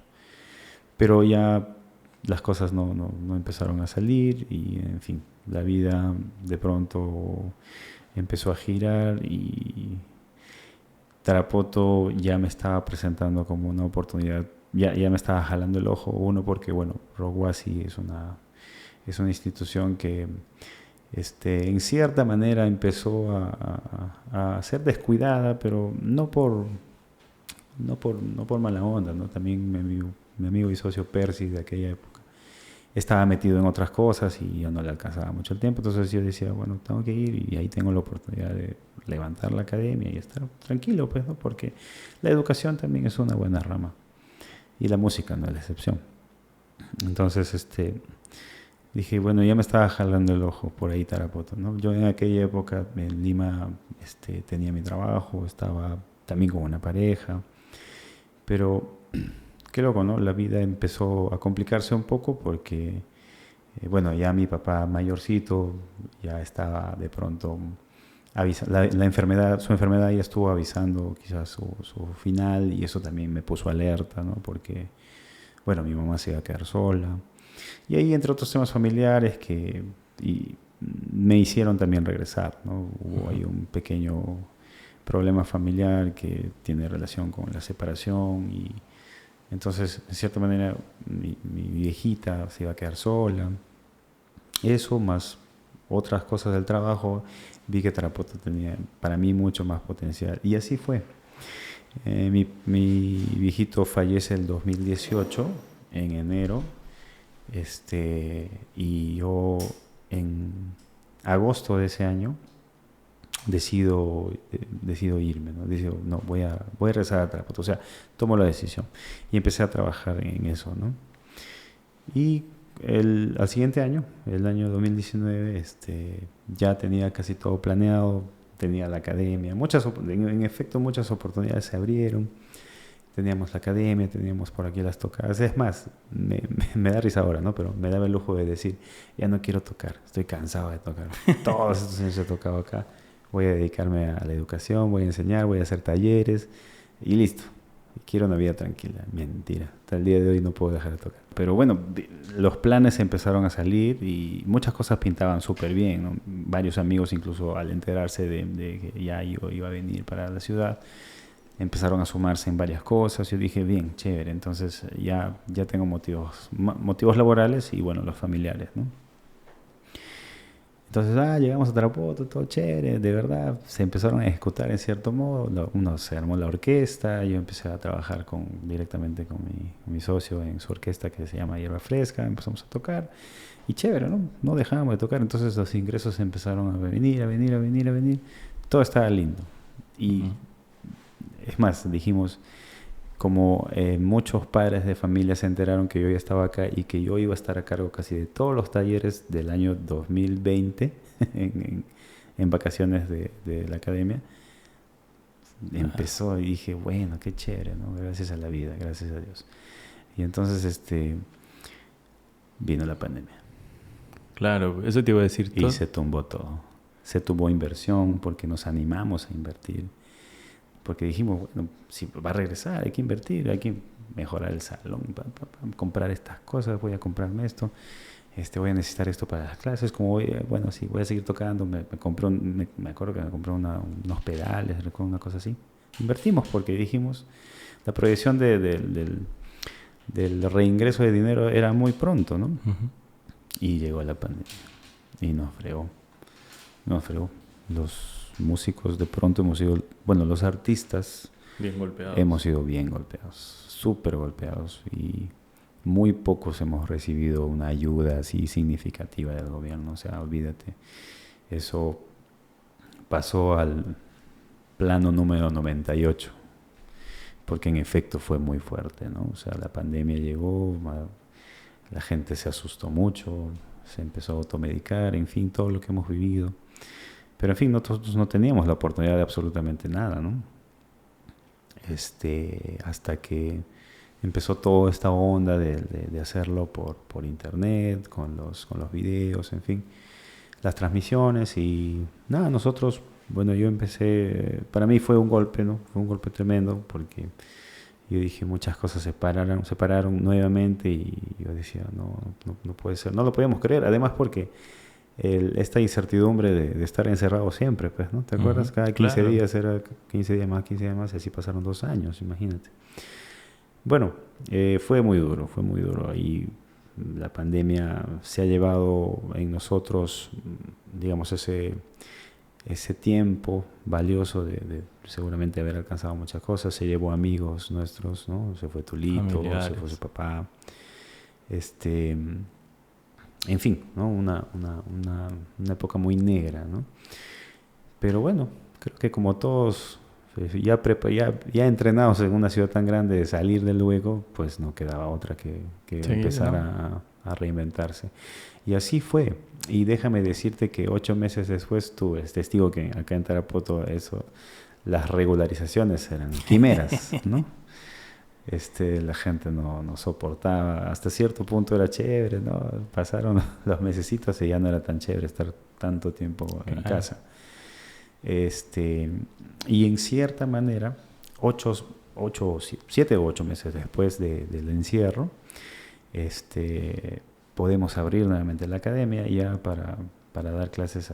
Nos permitían a 2 chicos por salón. Ya, bueno, era algo, ¿no? Entonces dijimos con mi socio, vamos, hay que darle, o sea, abramos esto de nuevo, porque en esa época te acordarás que todos los meses se facturaba la luz y había que refinanciar. O sea, ni siquiera te decían, ya no vas a pagar, sino había que... un dolor de cabeza. Hay que hacerlo. Y anunciamos que abrimos la academia, y no te miento, amigo, llegaron, así como decimos acá, como chinguitos llegaron los papás con sus hijos. Que no los aguantaban en casa tampoco. No los aguantaban en casa, que mate de risa. Y me decían, profe, no se puede quedar todo el día este muchacho acá. Así era. Y eso nos ha sonreído un poco, ¿no? Eso nos levantó, nos ayudó a acomodarnos, y así fue, ¿no? Nos hemos dedicado a full a las clases virtuales, a las clases semipresenciales que le decían, ¿no? Y bueno, llegó un momento en que acá en la ciudad le perdimos el total respeto y miedo a todo esto, y ya... Claro, es que esa es la naturaleza, creo yo, del selvático. De sobrevivir, ¿no? Y bueno, eso nuevamente ayudó a pararnos, ¿no? A tener nuevamente la convicción fuerte, porque entenderás que el golpe escala, cuando la necesidad es grande, el golpe escala hasta lo emocional, y entonces era muy, muy fuerte tener que buscar otras cosas, ¿no? Yo tenía colegas míos que me llamaban llorando, diciéndome que no tienen nada, que no sabían qué darle de comer a sus hijos. O sea, era terrible, hermano, terrible. Pero bueno, ¿no? Sobrevivimos al golpe, sobrevivimos a la crisis y ahorita está, creo que yo, todavía en proceso de recuperación, pero mucho mejor que antes, ¿no? O sea, se volvió a establecer Rock Oasis como tal. Sí, Rock Oasis es una academia que ya tiene un nombre ganado. Yo soy fundador de la academia, así como mi amigo Percy, pero aprovecho tus cámaras en contacto que ahora en realidad estoy un poquito desligado también de la academia porque de hace un tiempo estoy dedicándome más a mis proyectos con más fuerza, ¿no? Uh-huh. Yo sigo siendo profesor, de hecho ahorita me estoy dedicando a entrenar chicos que quieren estudiar música en las universidades. Preparo jóvenes y doy clases particulares a quien quiere hacer música como quiere, ¿no? Claro. ¿Y por qué? Bueno, para ser honesto, descubrí que era más conveniente para mí y en Rock Oasis pues aprovecho, o sea, no es que esté desligado del todo, ahí me dedico a dar cursos de ensambles. Los ensambles son cuando a veces una banda quiere dirección. Uh-huh. Y bueno, estoy ahí yo, ¿no? Me buscan para dirigirlos, para darles rutas, en fin, información para que sus ensayos o, en fin, lo que estén buscando tengan una mejor proyección, ¿no? Y bueno, ciertamente en nuestra ciudad mi nombre, como tú dices, pues no tiene un cierto peso que me ha jugado mucho a favor. Y cuando armé mi proyecto de rock clásico, fue grande también, ¿no? Fue algo muy bonito. Inicié con dos amigos, con mi amigo Andy y con mi amigo Moisés, nos llamábamos Por Tres, que es una banda que trajo otra propuesta, ¿no? En nuestra ciudad, a ver, tenemos una banda representativa cover del rock en español, que es la banda Estampados, que es excelente, ¿no? Es una muy buena banda, pero... Sí, justo el fin de semana pasado estuvieron de aniversario. Y ellos, tienen la marca pues de rock en español, ¿no? Y así hay varios proyectos, pero yo encontré yo empecé, yo no salía mucho, la verdad es que no salgo mucho. Nuestras actividades nocturnas es jugarnos un Dotita, un World of Warcraft, de vez en cuando. Pero empecé a salir un poco y yo veía mucha repetición en los proyectos que existían en aquella época. Yo estaba todavía en la cumbia, trabajaba en esa época con Walter, en su orquesta Walter y su clan, pero a veces nos escapábamos e íbamos a ver bandas de acá. Y entonces lo que a mí me llamó poderosamente la atención es que la mayoría de agrupaciones tocaban la misma propuesta, ¿no? Uh-huh. Una vez, te cuento una anécdota rápidamente, vino dos amigos del extranjero, un mexicano y un argentino, una amiga de Lima, y bueno, salimos un toque, les llevé a los lugares más representativos acá, a la calle de las Piedras, los llevé a 4 lugares, así, y en los 4 lugares estaban tocando grupos, parece mentira, lo mismo, parecía así de guión, ¿no? Entonces mis amigos me preguntaban, oye, ¿y qué? ¿No hay otra propuesta? ¿Y si yo quiero escuchar música de acá, música típica? Y yo dije, fue un blow in mind para mí, ¿no? Tienen razón, o sea, mi amigo, pues, al gringo, le vengo a hacer escuchar un rock que encima está mal tocado, con el idioma al revés. Entonces, si él quería escuchar una cosa como que, oye, pero ¿dónde puedo escuchar, no sé, la música que hacen acá, la música nativa, ¿no? Entonces, para mí, en cierta manera, me creó una frustración, pero al mismo tiempo me dio una idea de en efecto, podemos cambiar esto, ¿no? Y unos años después decido yo, como el rock es para mí el género que más me gusta, más me define, uh-huh, hago esta propuesta del rock clásico, es el rock clásico ochentero, que tiene un nicho en nuestra ciudad muy descuidado, ¿no? Yo siento que hay muchas personas que gustan de esa música, solamente que no la encuentran, y ahora recién la están encontrando con los proyectos que enrumbé, ¿no? Bueno, y Por Tres fue una experiencia muy, muy, muy, muy bonita con mis amigos, y bueno, cumplió su ciclo también por cosas que simplemente entre algunos, alguna incompatibilidad de caracteres entre nosotros, y algunos buscaban que esto sea pues simplemente un hobby, una diversión, un escape a sus vidas diarias. En mi caso yo no podía darme ese lujo, ¿no? Eso Para te iba mí a esto consultar, o sea... para mí esto es un trabajo, olvídate. Mira, justo como te digo, ¿no? El fin de semana también estuve ahí en el aniversario de Estampados. Uh-huh. Muy bien todo, ¿no? Muy bien todo. Pero como hablaba con mi amigo, con Henry, un saludo, todos tocan casi lo mismo, por no decir lo mismo. O sea, no hay como que algo que diferencia. Él en su banda, que es Mal Elemento. Uh-huh. Él él opta por hacer el rock alternativo, ¿no? En inglés. Uh-huh. Lo cual, pues, a mí me parece una opción bien chévere, ¿no? Porque de ahí...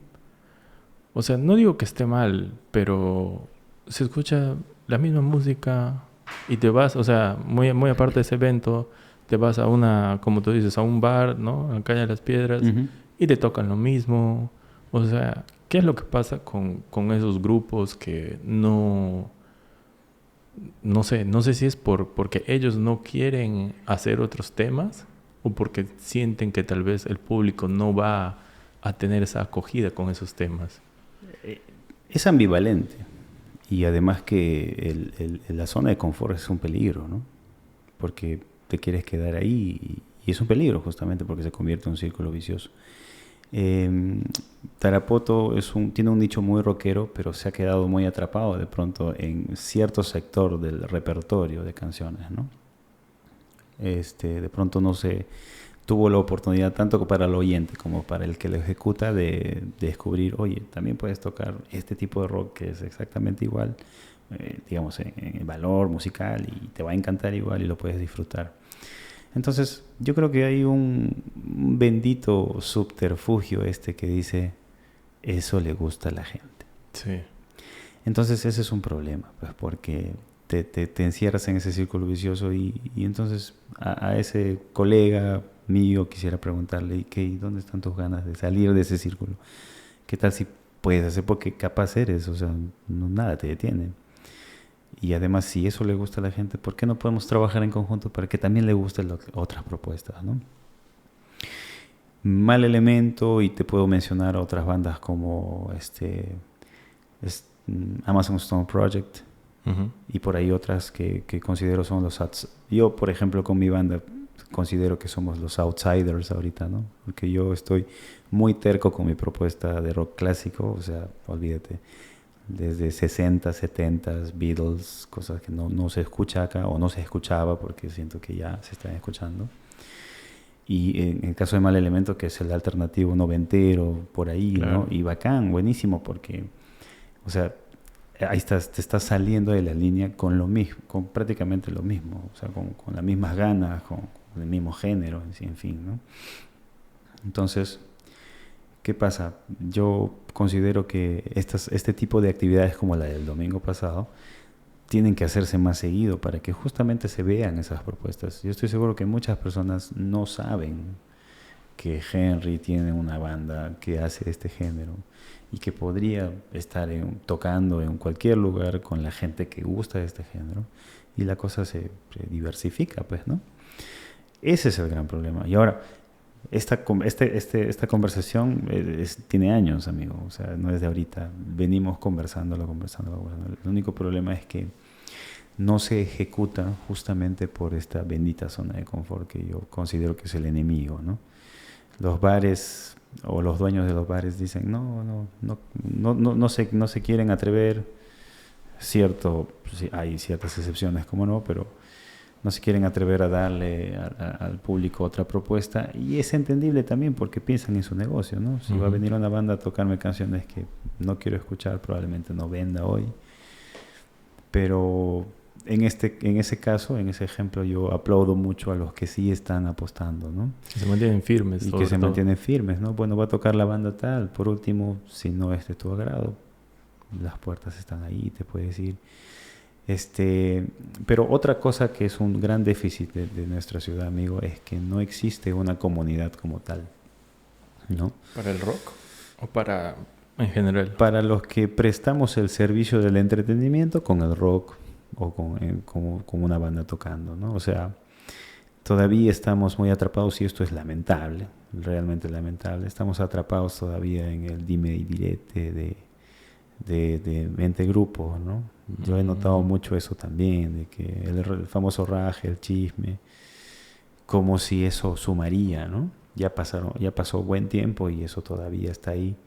Ha cambiado, no quiero ser mezquino con los logros, ¿no? Ha cambiado mucho porque pudiste evidenciar el domingo que el nicho taraputino rockero es grande, ¿no? O sea, no lo detuvo ni el clima, ¿no? Ese día llovió brutalmente. Quizás eso empeoró tu dengue. Pero ahí estaban, ¿no? Ahí estaban las personas de pronto que quieren esto, ¿no? Quieren esto y está bien. Entonces, si hay la convocatoria, si están las bandas, si están las propuestas distintas, entonces creo que lo que falla es el rol de la ejecución, ¿no? Y bueno, sí, pues es también de pronto, muchos podrían decir ahora, sí, es fácil decirlo, ¿no? Pero carambas, es más fácil si lo digo yo y lo decimos todos, ¿no? Y empezamos desde ya a hacer nuestros eventos, a cambiar este chip de siempre ¿sabes? querer lo mismo. Modestia aparte, yo me siento muy contento cuando, por ejemplo, reviso a veces en el Instagram algunos reels de las bandas que tocan ahora en otros lugares y veo que ya están cambiando de repertorio, ¿no? Ya están saliendo de esta zona de confort y eso no es que me lo atribuya así del todo, pero considero que las propuestas que yo lancé en algo los ha motivado para hacerlo también y entonces eso está súper. Claro. Eso está súper y les invito desde esta ventana a que ese camino se haga, ¿no? Que ese camino se haga. Ahora, otra cosa que debería consultar es, digamos, la municipalidad, el gobierno, ¿tiene algún tipo de apoyo para estos eventos, para las bandas?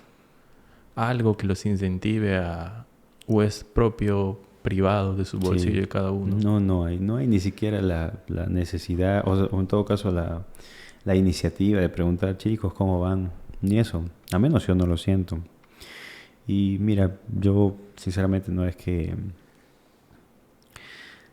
voy a hacer una afirmación un poco ambivalente, pero a ver, no es que yo me crea la gran cosa, pero bastante hecho por mi ciudad, ¿no? Uh-huh. Creo que le he representado muy bien a donde me he ido. Olvídate, o sea, músicos a nivel nacional saben que soy de Tarapoto, saben que amo Tarapoto. A donde iba yo contaba Tarapoto. O sea, yo iba y llevaba Tarapoto, porque, bueno, es lo que me toca hacer, no lo tienen que hacer todos, pero... Entonces, a mí, y te lo cuento con mucha honestidad, me decepcionó una vez que algunas personas dentro del municipio no sepan quién soy. Y yo digo, bueno, no me tienen que poner en un altar tampoco, uh-huh. Pero que no sepan quién es un músico que está hace mucho tiempo haciendo cultura, hace mucho tiempo haciendo las cosas que bueno, buscar el arte en pro a nosotros, en pro a todo, no sepan quién eres. Y creo que eso indica justamente el abandono total a esto, ¿no? No saben. Entonces, si no saben quién es de pronto la persona que, en cierta manera, más representativa, que ha estado en bandas representativas, que ha estado en televisión nacional, peor van a saber. ¿Cómo saber de alguien que tiene una propuesta diferente y que también necesita el mismo apoyo que todos? O sea, no hay esa como visibilidad por parte de las autoridades. Totalmente invisible, ¿no? Y es lamentable, ojalá que en algún momento eso cambie. Antes de la pandemia habían los domingos culturales, uh-huh. ¿no? Donde ellos, bueno, eso al menos estaba bien porque habilitaban el anfiteatro, el que está por el Chacarita, al frente. Yeah. Habilitaban el teatrito ahí para bueno, lo solventaban porque, bueno, alquilaban equipos, alquilaban luces y se presentaban los grupos ahí cada domingo. Y bueno, eso al menos está súper porque eso no regresa, por ejemplo, ¿no? Dominicalmente se tuviera la oportunidad de mostrar a jóvenes, a personas adultas haciendo arte. Entonces se ha quedado eso mucho me imagino que las preocupaciones que tienen ahora, como nuestras calles, están, lo tienen tan olvidado como los artistas, ¿no? No, yo, la verdad, haciendo acá una suerte de reafirmación, no he sentido para nada, ni siquiera una iniciativa de, oye, Chicho, ¿en qué estás? ¿En qué te podemos dar la mano? No, la verdad no. Nada. Nada, cero. Ah, mira. Y reforzando lo que dices, en efecto, lo de Estampados del domingo es esfuerzo total de los chicos. Toda esa producción que has visto ahí, esfuerzo de ellos, ¿no? Por lo cual lo aplaudo, lo admiro mucho, porque no es fácil, de verdad que no es fácil. Hay un montón de gente trabajando, hay mucha producción, las cosas que han podido conseguir ellos en toda su carrera, los equipos, tú sabes que no son baratos, entonces olvídate. Ya no se escucha tanto pues el rock, o sea, como tal, el género. ¿Tú crees que el rock ya, o sea, dejó de...? No. A ver, lo que pasa es que el rockero bueno, hablando de nuestra ciudad, ¿no? Nuestra ciudad en el campo del entretenimiento tiene los lugares que tienen más masa y donde no está el género, ¿no? O sea, y es esa falta de espacio, esa falta de oportunidad que al rockero le hace simplemente estar en su casa, poner en su celular un buen repertorio y quedarse ahí. Estoy diciéndolo figurativamente también, ¿no? Porque creo que en realidad no... Si ha sido golpeado, eso sí es cierto, pero no muere, porque acciones como la que pasaron el domingo es justamente el resultado de que este nicho está ahí, solamente necesita el lugar, necesita el pretexto. Ahora, acá también juega mucho el tema pues económico, ¿no? No es tan fácil ir a todos los fines de semana a gastarte unos buenos soles para ver una buena banda, ¿no? Pero ahí están. O sea, no es que se haya perdido. Y trayendo a colación lo que dijiste sobre de pronto la oportunidad que las autoridades en el campo del arte podrían dar es justamente darles estos espacios, ¿no? Que el artista se presente para las personas que no puedan ir a pagarse una entrada en un bar o consumir ahí, claro, pero quiere ver a un grupo, ¿no? Quiere ver a un... O sea, y te digo eso también porque, o sea, a veces yo también creo y hasta lo siento a las personas que están mucho en el rock, ¿no? Por ejemplo, en tu caso, tú eres, ¿no? Rock de clásico, pero tú también te has abierto, has hecho cumbia, has hecho varios tipos de ¿no? De música. Pero hay mucha gente que dice, no, yo solo soy rock. Claro. No, a mí solo me gusta esto. Yo no escucho esto. No, por ejemplo, si te preguntaría, ¿qué opinión tienes tú del reggaetón? El reggaetón, como cualquier género, es una fórmula que ha funcionado porque detrás hay una estrategia muy bien pensada. Como todo, o sea, como todo lo pop en algún momento reventó. Antes del reggaetón eran los cuentos de la cripta y así. Claro. Si hacemos una falacia temporal hacia atrás, llegamos hasta los Beatles, ¿no? O sea, era lo popular. Entonces, yo tengo mi opinión sobre el género, sobre el reggaetón, perdón, en cuanto a, no sé, pues el lado técnico, el lado armónico y todo eso te podría, pero nada de eso tiene relevancia frente a los resultados que dio. Exacto. Digo que dio porque hace poco leí que de cierta manera también ya está teniendo un cierto declive y ahora está surgiendo otro tipo de... ¿Qué es? ¿Trap? Hay otro que es... Está como el trap y está surgiendo mucho... Los mexicanos. Ajá, y está surgiendo mucho... Exacto, las corridas. Y está surgiendo mucho esta cumbia argentina, pero ya moderna, ¿no? Como villera. Exacto, las villeras. Y bueno, probablemente en unos años escuchemos eso y hablemos del reggaetón como en el pasado. Yo no tengo nada en contra de él, no lo escucho, eso sí, no lo consumo porque para mí no tiene, o sea, para mí dentro de lo que yo puedo entender de la música no tiene nada, absolutamente nada productivo, ¿no? Pero te hablo de una perspectiva muy personal. Respeto mucho a la gente que lo consume, lo escucha, no tengo nada en contra de eso. ¿No? eso. O sea, el reggaetón no es como que, pucha, me voy a inspirar del reggaetón. Exacto. Para, ¿no? Eso también Muy siempre... diferente al Y yo a rock. mis alumnos les digo eso, ¿no? O sea, ustedes tienen que tener la capacidad de poder escuchar todo. Evidentemente sí, pues no, si escuchas, no sé, pues la novena sinfonía de Beethoven vas a tener más información que analizar que a Bad Bunny, pues, ¿no? Claro. Pero una cosa no tiene nada que ver con la otra. O sea, el reggaetón lo vas a poder usar en el momento que des, ¿no? No vas a ir tampoco a una discoteca a escuchar Beethoven, ¿no? Eso me dan risa, que a veces veo mucha gente, ¿no? Uh-huh. Que ponen o publican cosas sobre el reggaetón como si estuvieran en un tipo de altar acá arriba, ¿no? La verdad es que a mí también me pareció soy gracioso. superior por escuchar a este género, ¿no? Y es gracioso porque irónicamente el que decía eso en realidad no entiende de música. Pues yo te lo digo, a ver, yo más allá de la capacidad que tuve para no solo hacer rock sino hacer cumbia, es justamente mi búsqueda de versatilizarme, ¿no? Uh-huh. Sí, ya toqué rock. Un día me dieron una guitarra para tocar música andina y me encantó, y es donde dije, no, cada género tiene una información rica para ti siempre, ¿no? Te hablo desde la perspectiva musical como tal. Y sí, veía esa ola de memes que decían, no, esa persona... Bueno, al final hay que desconfiar también de las cosas que se ven en internet, ¿no? Lo hacen simplemente para generar views, likes y comentarios y todo esto, y todo ese flujo, pero... No, nada que ver. Yo siempre he dicho que no te define eso. O sea, tú puedes escuchar música clásica en la mañana y en la noche vacilarte con tus amigos escuchando reggaetón y sigues siendo la misma persona, claro. ¿no?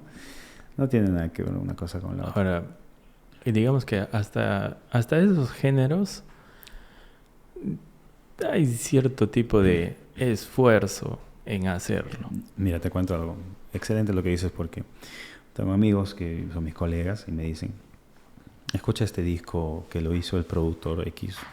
Hay un productor excelente que me Gustavo Alcázar, que Gustavo no me acuerdo el apellido, que colaboró en las últimas cosas que estuvieron haciendo, tipo 3 reggaetoneros que son los tops. Discúlpame, no tengo los nombres, pero eran los más sonaditos. Tipo Bad Bunny así, ¿no? Uh-huh. Y mi colega, que yo dije, me sorprendió porque él también no es que lo consume, pero me dijo, escúchalo. Y en efecto lo escuché. Y hubo una tendencia, esto no es de ahorita, hay una tendencia muy fuerte de productores que dijeron, oye, dejemos un ratito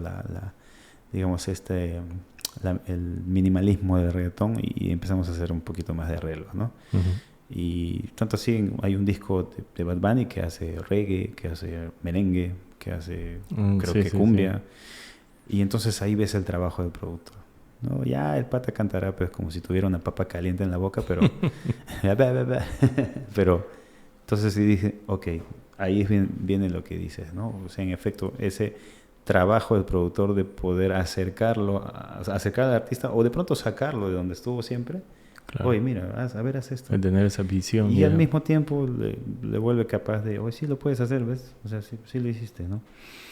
Y yo nunca pensé decirlo, pero cuando escuché ese disco de Bad Bunny dije, oye, qué bacán, ¿no? Es más, tocábamos, me acuerdo, con una banda de reggae acá en Tarapoto, una canción que se llama Me Fui de Vacaciones. Claro, ese es el álbum. Y mis amigos me hacían los memes, pues no me hacían la hora cuando yo estaba tocando una canción de Bad Bunny ahí después de haberlo en algún momento atacado. Pero nada, o sea, ese es el poder de la música. Mira hasta dónde te lleva, ¿no? Ahora, o sea, como te decía, yo hasta esos géneros, digamos que de una u otra manera tienen un esfuerzo, ¿no? Musical, de producción, en fin. Lo que sí no estoy tan de acuerdo es en alguien como que un influencer, uh-huh, que sabrá Dios cómo se volvió viral por algo, y porque se volvió viral como que, bueno, le pegó a no sé, tantos seguidores y dicen, voy a sacar mi disco. Ah, bueno, sí. Y es puro autotune lo que tiene. Sí. O sea, y eso sí no creo que... Bueno, eso es exactamente lo que hace el cáncer en el organismo, ¿no? De pronto ellos son como que el cáncer en la industria, y no me preocupa, te diré, porque la mayoría de sus seguidores maduran en algún momento y se van a dar cuenta de que han escuchado a alguien que intentó hacer algo de pronto no con tantas buenas intenciones en el mundo musical. No me parecen una amenaza ahora, ¿no? No sé. Pero sí, mucha razón en lo que dices, porque pisotea en cierto modo a los que nos ha tomado años entender mucho de música y bueno,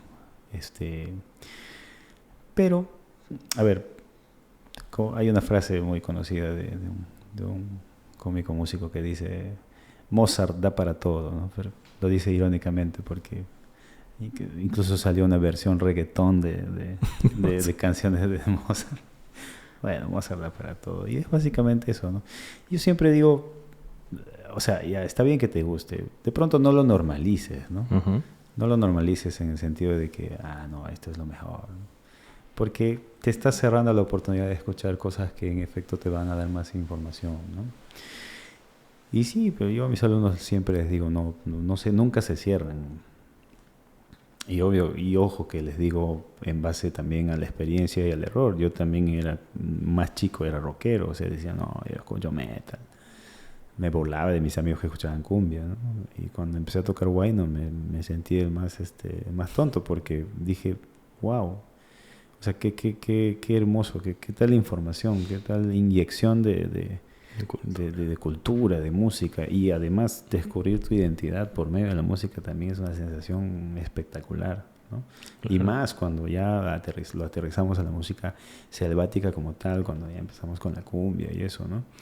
Yo he tocado mucha cumbia, he tocado mucho rock, he tocado mucha salsa, mucho merengue, he tocado jazz, he paseado por los géneros, no necesariamente por necesidad, sino porque en serio buscaba, yo estaba en mi búsqueda, ¿no? De saber. Y no jamás me encerré, no había forma de encerrarme. Y además estamos en un país, creo, donde es tan mezquina el valor a un artista que no puedes de pronto darte el lujo de encerrarte en una sola cosa, ¿no? Hace poco veía un podcast de mi amigo Marco Maicel, que dice que en el Perú nunca hubo rock, dice, nunca había rock.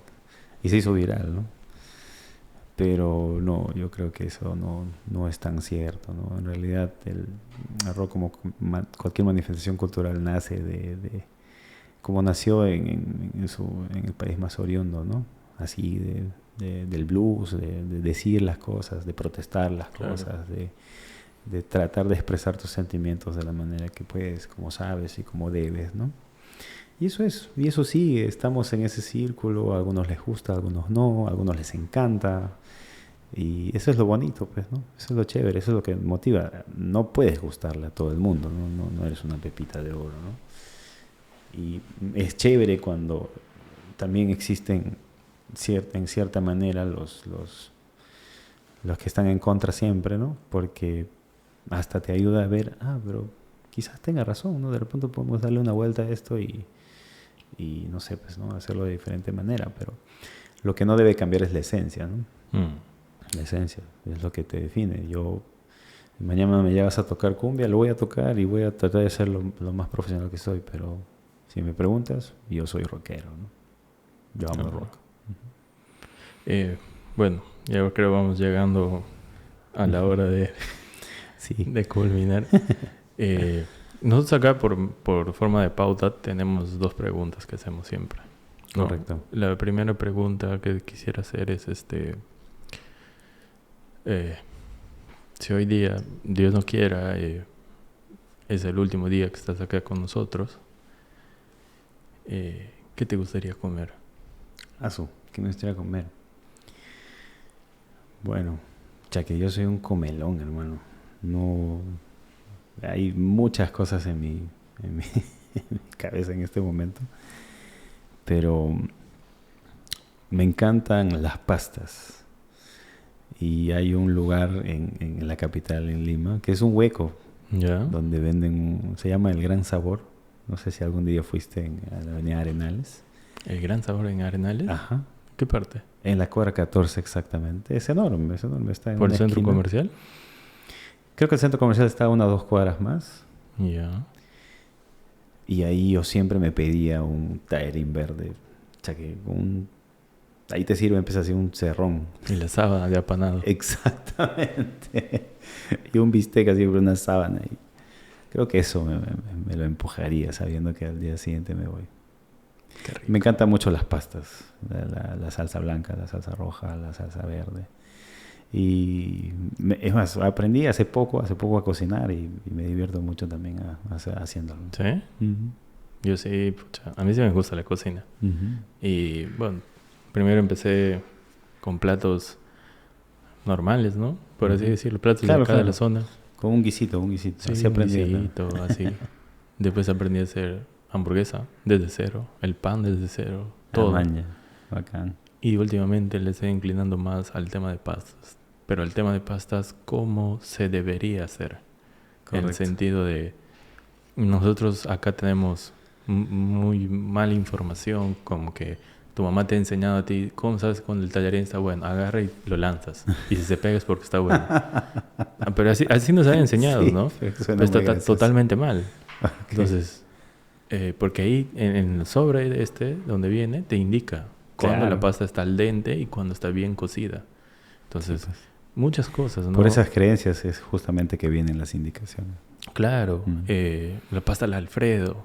O sea, hoy día lo comí. No, ayer lo comí. Pasta al Alfredo es... Y a mucha gente le cuesta entender esto todavía. El pasta al Alfredo, que es una pasta que tiene mantequilla y queso. Sí. Nada más. Cual. Y mucha gente le quiere poner crema, pollo, jamón, o sea, champiñón. Claro. Pero no saben por qué es que ellos comen, o sea, por qué les dan el plato así. Pero es muy peruano, es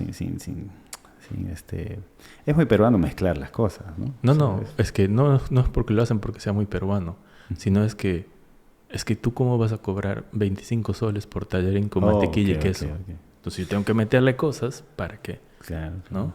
Y sí, para que no reclamen. Para que no reclamen. Y sobre todo meterle crema de leche a la pasta. Aquí la mayoría le mete crema de leche. Sí, pues es cierto. Y eso no. O sea, si tú vas, digamos, a la raíz de esto, no se hace eso.